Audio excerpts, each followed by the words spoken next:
Alors bonjour à tous, hein, bonjour aux amateurs de Tamiya. Alors on se retrouve pour la quatrième et dernière vidéo hein, sur le petit tour de toutes les voitures qui sont disponibles, qui ont été disponibles récemment, les reproductions en fin de compte de voitures à succès de la marque Tamiya. Hein, c'est une de leurs caractéristiques. C'est-à-dire que souvent les voitures qui ont fait un peu l'histoire de la marque, ils proposent des rééditions. Alors des fois c'est avec des modifications, des améliorations. À titre d'exemple, quand il y avait, à l'époque, c'était des variateurs mécaniques. Maintenant, ils livrent ça directement avec un variateur électronique. Voilà. Alors, les trois premières, hein, je vous ai présenté les voitures alu, les voitures de piste. Et là, on va finir avec quelques voitures, des 4x4 ou des 4x2, tout plastique, qui sont plutôt des années 80. Alors, celui-là, je crois que c'est 1989. C'est le Fier Dragon. Et à chaque fois, j'essaye de vous donner des indications. Est-ce que c'est utilisable au quotidien ou pas? Alors, de toute façon, aucune, je pense, n'est utilisable au quotidien. C'est vraiment pour s'amuser ponctuellement. Surtout pour le plaisir de monter une vieille Tamiya et d'avoir ça en collection. Les looks des carrosseries, enfin, tout est tellement différent. C'est quand même hyper sympa. Alors bien sûr, n'oubliez pas de regarder les vidéos dans l'ordre. Alors là, on a le Fier Dragon. Alors là, bonne nouvelle, c'est une voiture qui est encore dispo chez T2M et que Cyril a en plusieurs exemplaires parce que c'est moi qui lui ai dit s'il y a une voiture qui est voilà, utilisable un peu au quotidien, qui marche bien, c'est bien le Fier Dragon. Alors, c'est tous un peu de la même famille, hein, les Saint Dragons, les Fier Dragons, mais celle-là, voilà, c'est un bon compromis. Alors, on avait la carrosserie hyper futuriste, hein, ça, pareil, c'est hyper spécial, quoi. C'est voilà, c'est ça qui me plaît, avec toujours le pilote, hein, qui est toujours au produit, et on avait des 4 amortisseurs hydrauliques. C'est une transmission par cardan et cascade de pignon. D'ailleurs, on le voit là. Voilà. Donc, vous verrez hein, dans cette présentation ce tour d'horizon de différentes voitures que j'ai la possibilité de vous montrer ou que j'ai eu grâce à Cyril de Modis 34. Hein, parce qu'il y a beaucoup de ces voitures, quand je vous dis que c'est dispo, souvent c'est que Cyril l'a. Et on voit un long cardan central, coupe conique là, et une cascade de pignon et les amortisseurs hydrauliques. Alors ça aussi, souvent ils proposent les kits roulement, Cyril. Alors quand vous prenez ce genre de voiture, prenez directement le kit roulement qui va avec, parce que les montées sur bague, c'est un peu bête. Surtout, il y a beaucoup de frottements, comme vous voyez avec les cascades de pignon. Ça génère des frottements, donc quand même quand il y a les roulements, c'est beaucoup plus libre. Allez, on va regarder ce qu'il y a dedans. Tiens, d'ailleurs, je vois ces versions donc récentes, hein, parce que c'est une réédition de 2020.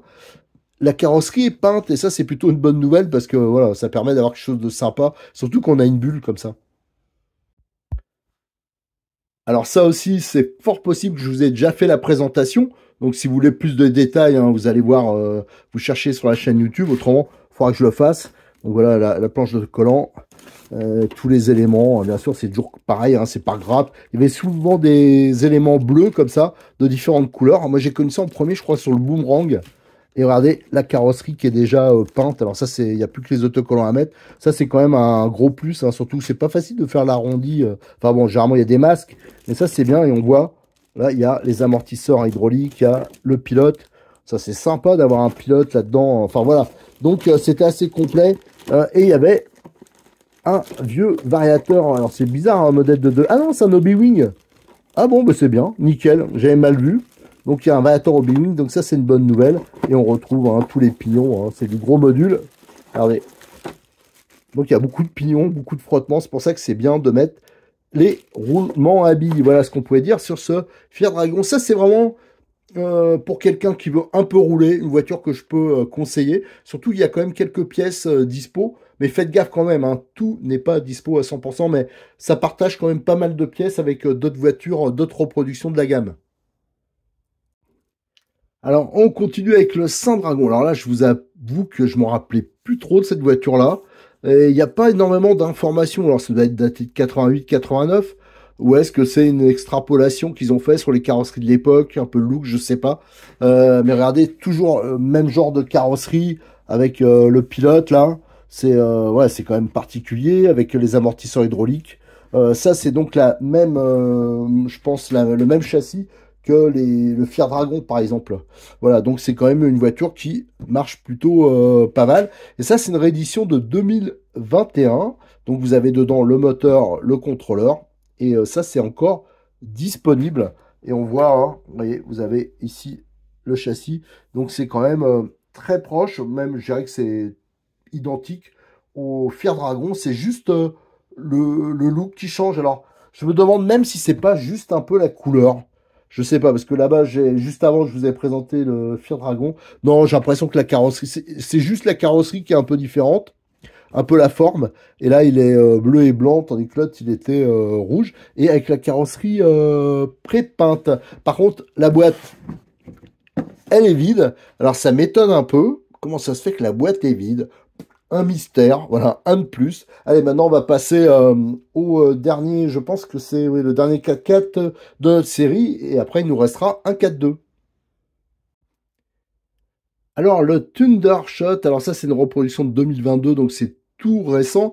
Alors ça ressemble beaucoup en conception au Fiat Dragon, au Saint Dragon, toutes ces voitures-là, sauf que il y a le fameux amortisseur unique à l'avant avec le basculeur. Alors ça je vous dis tout de suite, c'était pas bien fantastique, mais quand on fait de la collection, qu'on aime bien les voitures originales, voilà, c'est marrant quoi. Donc ça peut être quand même sympa. Par contre, tout ce qui est mécanique, voilà, la disposition c'est identique. Il y a que le train avant qui est différent. Et bien sûr, ils mettaient une grosse barre anti-roulis hein, pour éviter que ça fasse trop basculeur. Alors ça, je crois que c'est sur le boomerang. Hein. Moi, je dis peut-être une bêtise, mais qu'il y avait ça. D'ailleurs, je crois que bientôt, le boomerang arrive. Il est prévu... il y a sans arrêt des nouveaux châssis qui arrivent, il y en a qui disparaissent chez Tamiya en reproduction. Alors là, on va ouvrir la boîte. Ça, c'est une voiture que j'ai jamais présentée. J'ai oublié de le présenter, il faudra que je le fasse. Donc là, la présentation est habituelle hein, dans les séries vintage. C'est comme à l'époque. Vous voyez, il y avait la séparation, toutes les pièces plastiques, sauf que maintenant, il y a le contrôleur type Obi-Wan qui est livré avec. Ça, c'est plutôt une bonne chose. Et cette série-là, tiens, je savais pas, la carrosserie, elle est pré-peinte. Et en plus, avec deux couleurs d'origine. Alors ça, c'est vraiment nickel parce que à peindre, regardez, les flancs, ça aurait été galère quoi faire les limites. Donc ça, c'est nickel. Les fameux pneus à picot. Enfin, de toute façon, c'est la même chose. Hein, je vous dis, pour le reste, hein, à part cette histoire d'amortisseur unique à l'avant, c'est la même chose que les châssis précédents que je vous ai montrés qui datent de la même période, 87, 88, 89. Donc ça marche bien, mais il faut juste monter le kit roulement. Ça, c'est important, mais autrement, vous pouvez le monter et faire rouler ces bagnoles. Ça, c'est quasiment les seuls de tout ce que je vous ai montré que j'estime qui est utilisable au quotidien. Allez, maintenant, on va finir. Alors, j'aurai un petit mot quand même pour le Grasshopper, que j'ai pas là parce que j'en avais un en boîte chez moi et comme j'ai vu qu'il était encore disponible et que c'est pas une voiture qui me motive beaucoup, pourtant il faudra que j'en monte une. Parce que franchement, c'est pas, voilà, c'est pas une voiture qui est hyper sympa à monter et même techniquement, mais c'est quand même une voiture qui a marqué fortement l'histoire de la RC et de Tamiya. Je l'ai offert à un petit neveu que j'ai qui en voulait un. Donc ça, j'en recommanderais un à Cyril, mais ça, je vous présenterai à part. J'essaierai une fois de vous faire la série des voitures vraiment début, comme le Hornet, comme peut-être le Frog et le Grasshopper. Voilà. Maintenant, on va passer donc au dernier 4-2. Allez, on va finir avec un bon 4-2 et en plus un 4-2 haut de gamme pour l'époque, hein, qui avait sûrement un peu d'ambition au niveau, pas course, mais si un peu quand même, je pense. C'est le Wild On. Alors, il y a quelques jours, je vous ai fait la présentation complète. Je vous ai montré avec celui que j'ai, qui est d'époque, lui, qui a besoin d'une petite restauration, mais qui est plutôt pas mal. Et ça, c'était une voiture pareil, avec un look vraiment style buggy californien, une conception un peu style voilà un peu Cox quand même si c'est pas tout à fait la même chose parce qu'il y a un bras unique à l'avant là c'est un mix plastique et alu et avec toujours le pilote hein, pour le rendre réaliste mais il y a des amortisseurs hydrauliques tout alu d'origine ce qui est quand même qui était pas courant à l'époque. Alors pour je pense que je l'ai utilisé pareil hein. Il y a beaucoup de Tamiya de l'époque Jean-Louis donc Audubert hein, les magasins Chrono Racing, il en montait souvent des Tamiya. Et ben, on les utilisait même une fois ou deux, après les revendait d'occasion, mais donc j'ai eu l'occasion de rouler beaucoup avec ça. Et quand on avait monté le club à Montreuil, à un moment on avait un circuit intérieur, quoi, une salle, donc on roulait beaucoup en Tamiya, hein.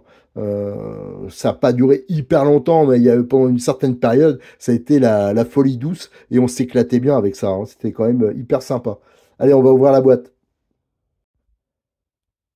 Alors là aussi, c'est exactement comme à l'époque, hein. Vous avez vu, les 4x4, c'est le même système. Une séparation avec une déco qui pète bien. Wheel on. D'un côté, la boîte avec les pièces métalliques. Ici, on a le pilote, hein, qui sera donc à peindre. Souvent, c'est en plastique blanc. Et là, vous voyez, c'est transparent. Et là, on a tout ce qui est arceau, les bras de suspension, toutes les pièces de couleur. Là, on a les pneus avec les fameux pneus lignés avant. Et les pneus arrière, hein, c'est ceux qu'on retrouvait sur tous les 4x4, hein. C'était toujours des pneus à pavé comme ça. Et là, on a la carrosserie, hein, qui est spécifique, qui est très basse, le châssis. Enfin, tout ça, je vous l'ai présenté déjà en détail. Ça, c'est vraiment une voiture qui est sympa. Alors ça, c'est déjà un peu plus cher. Mais par contre, d'entrée, vous avez les amortisseurs hydrauliques, un look sympa. Je suis pas sûr qu'il y ait les roulements d'origine. Donc ça, s'ils sont pas, faut penser à les rajouter.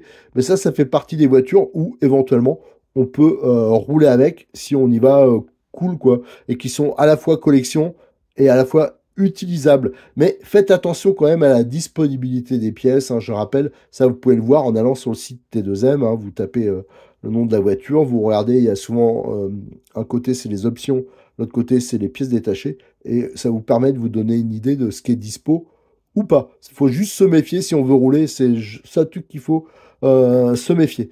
Voilà, on a fait donc le tour un peu des Tamiya que j'avais, il y en a déjà pas mal, et aussi que Cyril m'a passé.